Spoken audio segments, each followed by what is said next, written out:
these people who I thought, were in my corner, part of my family, were here to help me, were actually really snakes. Truly. Demons. Yeah.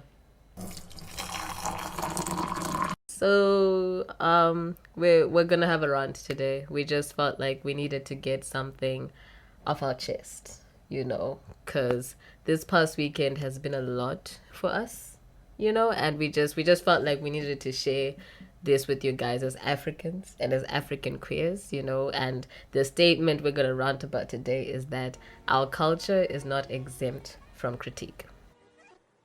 Like, I get it, as African people, we feel like we identify with our cultures and our language and all these things. I totally understand, but it is not exempt from critique. I just had to say it again because I feel like, okay, we're just gonna get into it. Yeah. I feel like elders get away with too much. They do. Truly. They do. I feel like they really feel too entitled to too many things. And I feel like that entitlement is truly the root of most of our problems as a continent, as a generation. Truly, is that we're giving these people respect they don't deserve. Damn. You good? No. Are you good? No. Anyways, today we're having coffee instead of tea, which I'm really happy about. Like, I'm ecstatic. We're also starting our podcast very soon. We are. Yeah, so for anyone who just wants to listen to our interesting conversations with just the audio, our podcast will be available really soon. Just look out for the notification. Yeah, most of the updates will be on our Instagram, so make sure to follow that so that you don't miss out on when we do release this podcast. Yeah, thank you guys. Okay. I don't even know where to begin, guys. I feel like there's so much to be said. But I'm feeling very emotional right now, and I don't want that to come off as disrespectful. Let me just start there. I'm not trying to be disrespectful. I understand that we, have to treat our elders with care.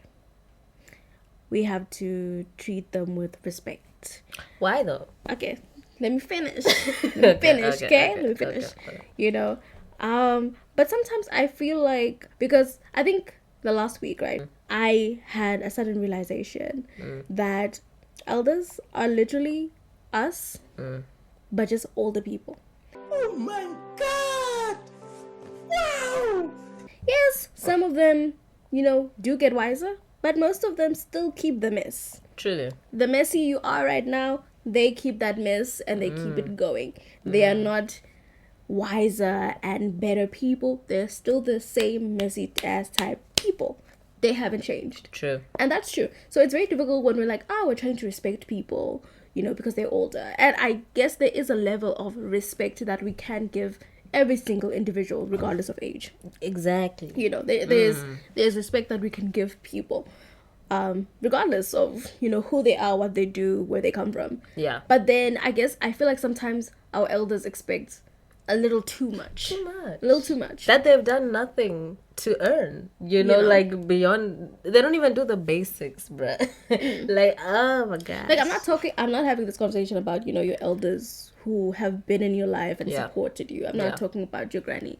Like, my Coco, who also passed a few years ago, was a very interesting woman, and I loved her, and I respected her so much. And she basically kind of like raised me as well. She was part of that raising process, and I respect her a lot, still. I can never say anything bad about my granny. Like, she was, old. She had very old ideas, but she was in her 50s and her 60s, and that's when she started like learning. She was in grade 1, and I think she got up to grade 6. Wow. Yeah, before she passed, she was really taking school so seriously, and she was so cute, and I respect her. Like, damn, I was like, damn, at this age, But she would walk to school, girl. After school, she'd sit there in the classes, learning and stuff. And then she'd come home and she'd be like, girl, how do I write this? Like, it was so cute.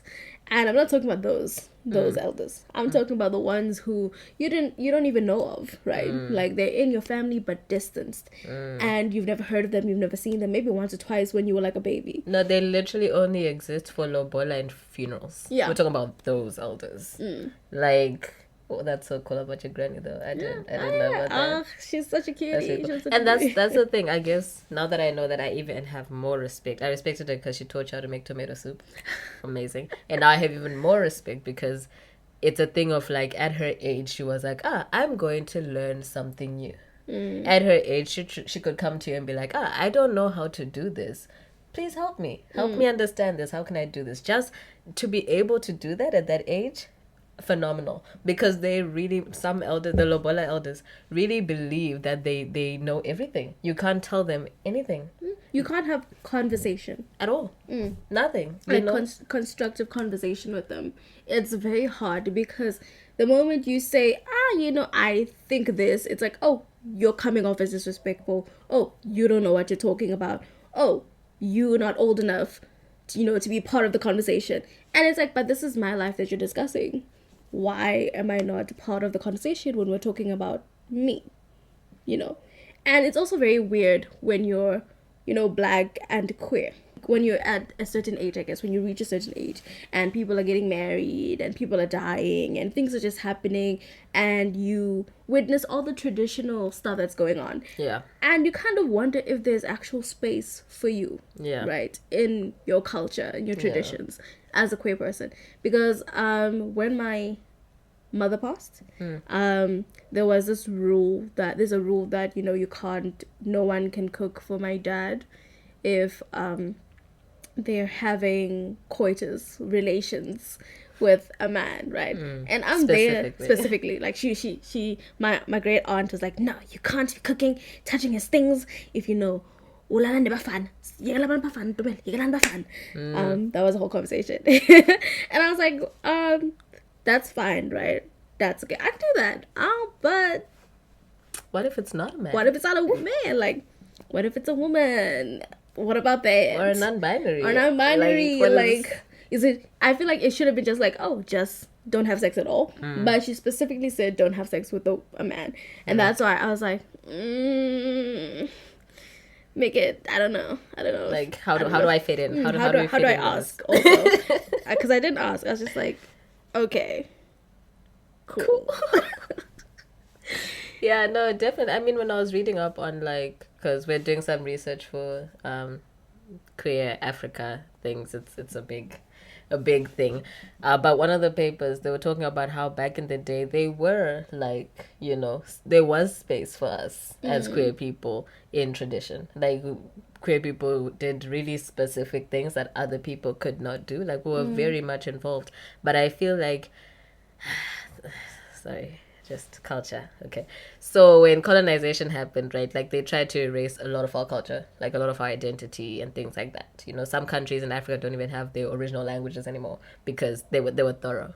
They tried really hard, And when colonization kind of came to an end-ish, we started trying to rebuild these traditions and stuff. But I felt like we were picking and choosing now, right? Which, things we should grow, we should learn, we should change. Change is good, right? But it just felt like the change went left. It just went left. And people were just so dedicated to the change, so much so that they believe that that's how things have always been.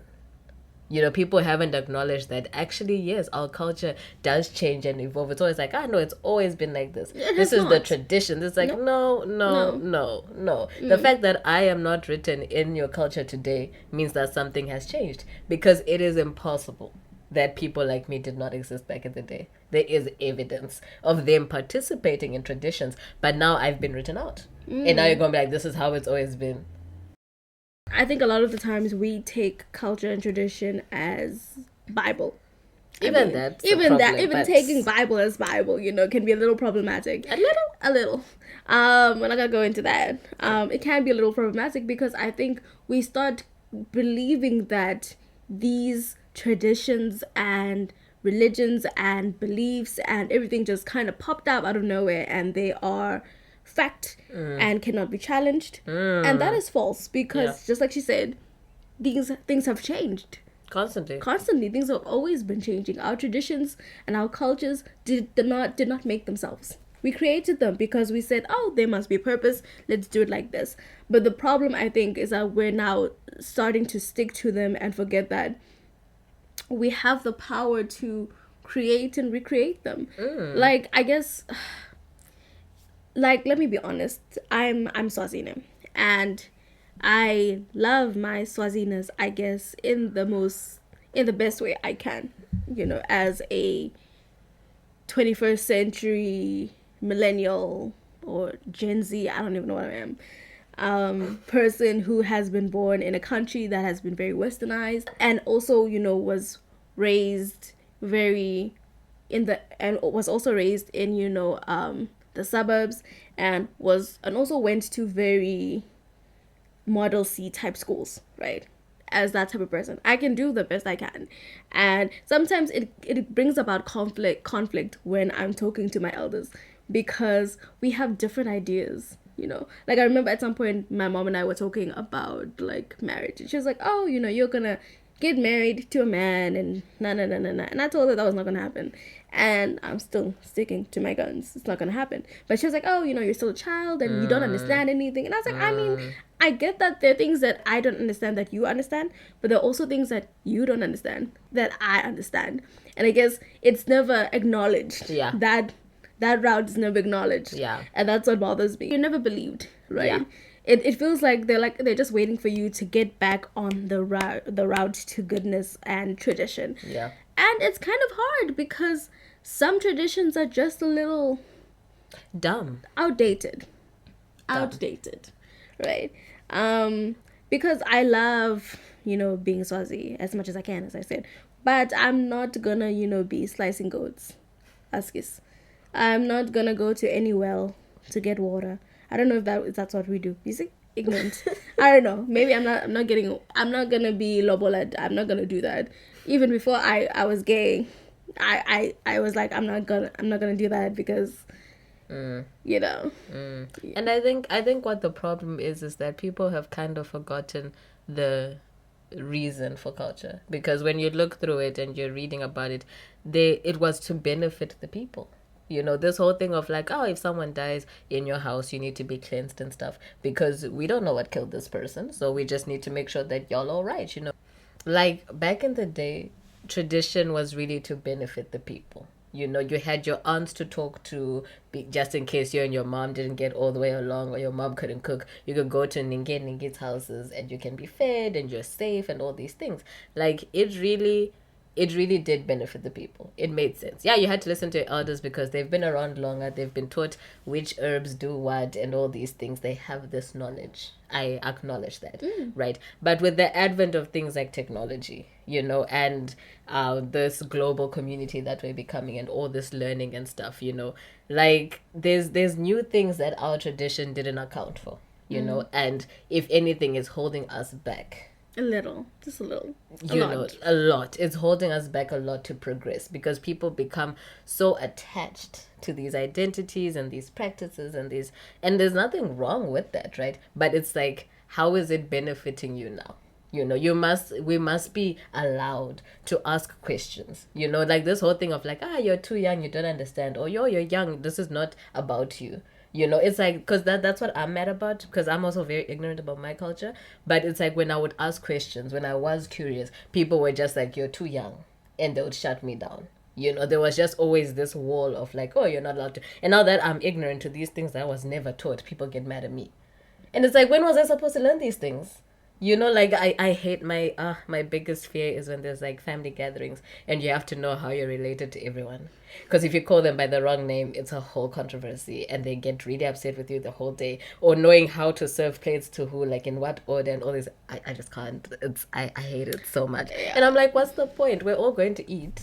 Can we get up and get your plate if you're that eager, like the food is there. You don't have to wait for me, And I get it. It's ignorance and privilege for how I grew up and all those things. Totally understand. But it's like how we really need to sit down and be able to talk to our elders and be like, okay, what is this and how does this benefit me? Also, there should, I guess, be allowance for differentiation.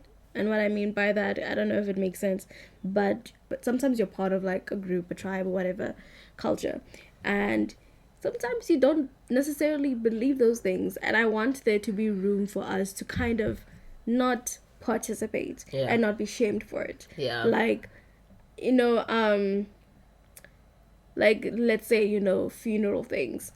I particularly don't want to be buried. I want to be put in a furnace and, you know, turn into ash. That's what I want. I think there's a whole word for that. I'm forgetting. Cremated. I want to be cremated. At least now we don't have to write the definition. Thanks. I want to be cremated, and I want it to be a discussion of like, oh, you know, guys, I want to be cremated. This is what I want to happen when I die. This is what I want, and for people to be like, bet we get you, we'll do that. But instead, it becomes a whole political thing in the family about like disrespecting culture, what to do with the body, what to do with your belongings. And they even like, because I remember I signed up to be an organ donor, right? And I was like, I want my organs given away because I'm not using them anymore, you know. And then you can do whatever, like compost me, I don't care. And my people were so mad. They're like, no, it's not about you. Like the funeral process and all that stuff is not about you. So you have no right in deciding what happens to you. And I'm like, I mean, okay, you can have your funeral things there, but my body, no.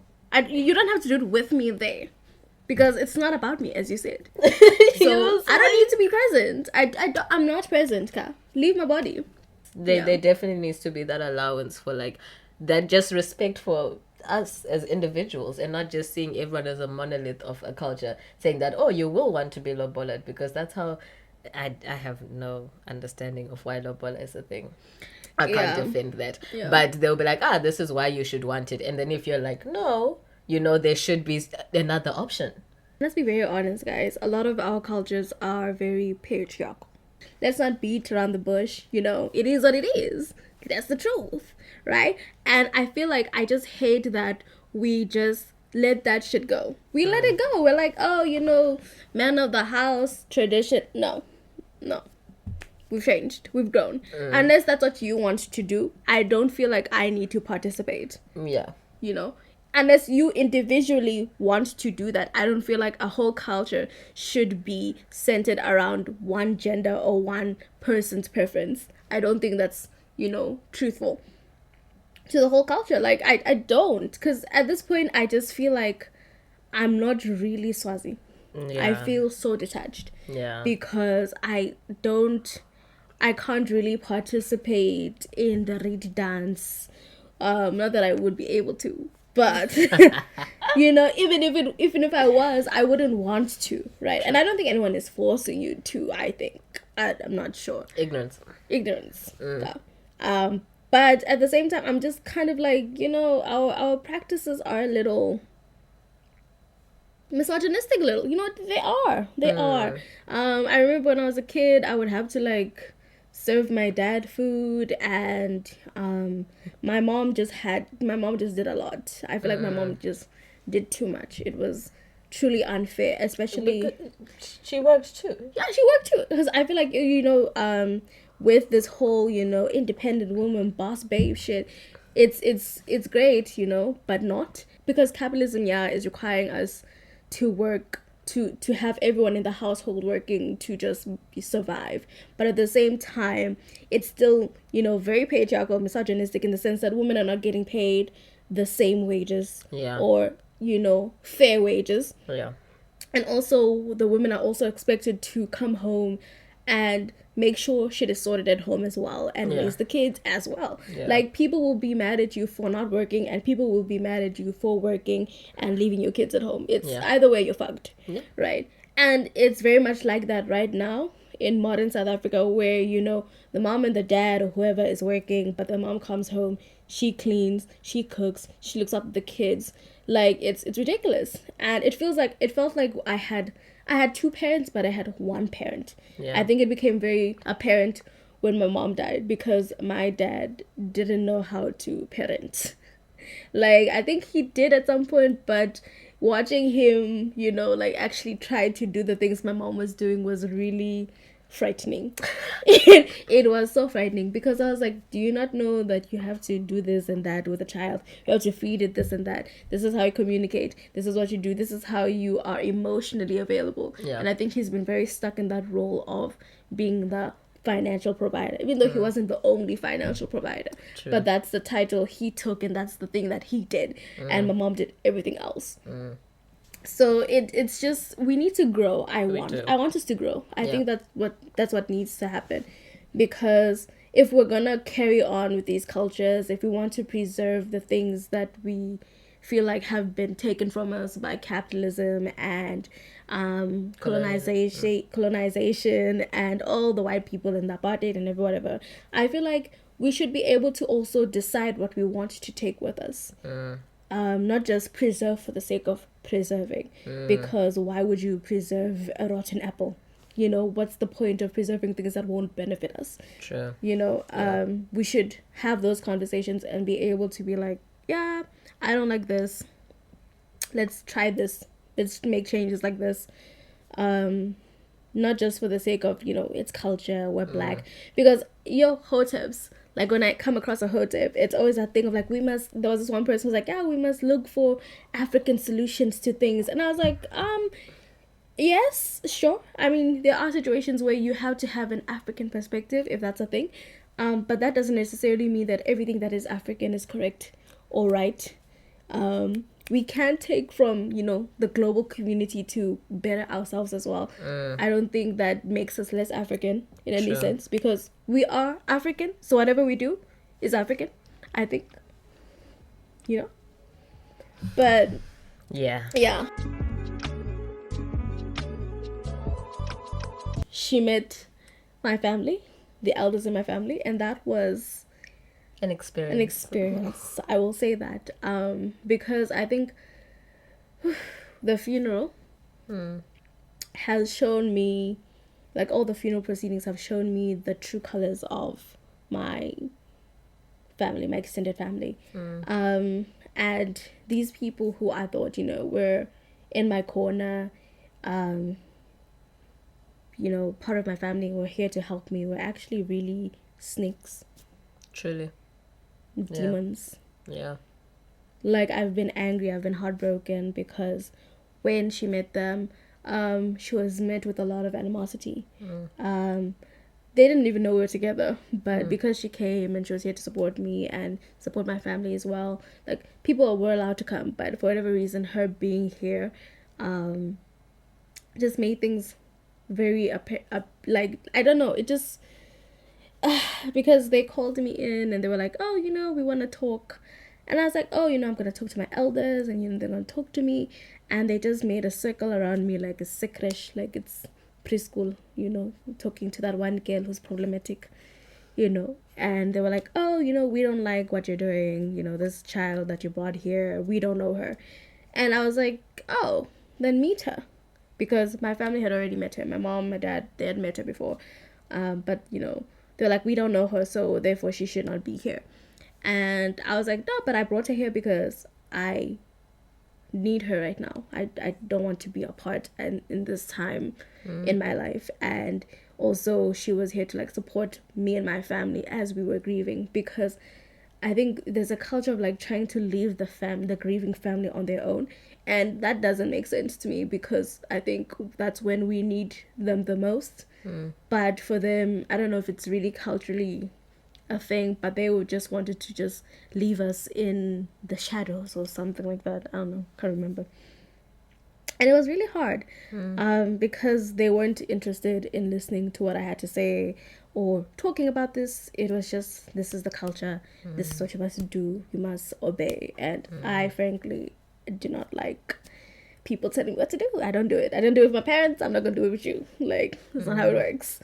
And I was just really heartbroken. I think the most painful part was when you're coming to these people, you're like, oh, this is my family, you know, and then your one aunt was like, yeah, you'll need me one day. Like, if you don't listen to me, yeah, you're disrespecting me now, but you'll need me one day. And I'm like, why is that a threat?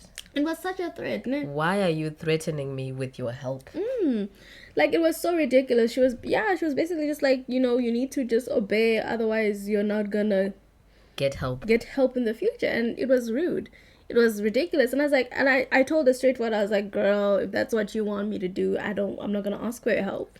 And that's when we started shouting at each other. And I found out later that, she said some really horrendous things about my mom, and basically just, hated my mom, still hates her. And they've been just trying very hard to just take control of our grief, and also just try erase her as much as possible, as quickly as possible. Just, I just hate how they've taken control of my grieving process, because they require us to do certain things in a certain time, and they're not even sticking to those time periods that they're supposed to. But they've just been really rude, and now they're fighting over properties and things like that. And it hurts me so much, because my mother did so much for these people.